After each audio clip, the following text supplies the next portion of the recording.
中国最近伫内蒙古要实行双语政策，目的就是要强化汉语教育。颠倒来看咱的台湾，台湾最近伫本土教育的教育课纲也遇到挑战。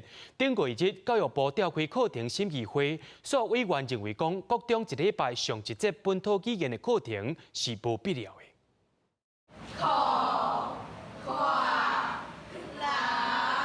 国中生对老师学台语，照教育部即阵初步的规划，本土语言伫咧国中和国校啊，逐礼拜拢要有一节必修课。不过教育部伫咧8月中召开课程审议会，传出国中组的老师否决国中7年啊到9年啊一礼拜上一节本土语言课的提案。确实是经过立法院审议、总统公布的法律哦。那我想这个法律。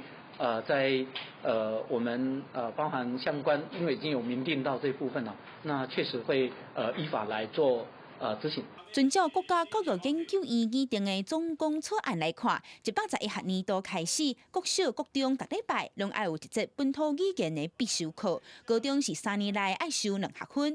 本土语言课的选择包括台语、客家语、原住民语、手语和妈祖使用的白淡语。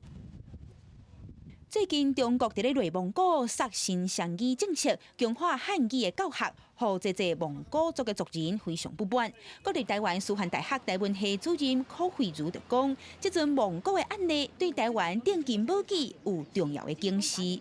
本土语言就是咧学校长军的，所以一定要踮咧学校吼，加以加强。为这个例，咱就会知影讲，语言对一个族群、对一个民族是偌重要，所以。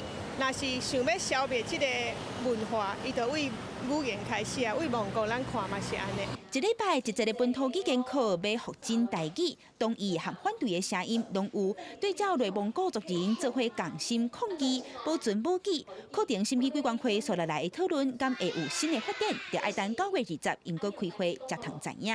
记者阿敏珍、谢桂林台北报道。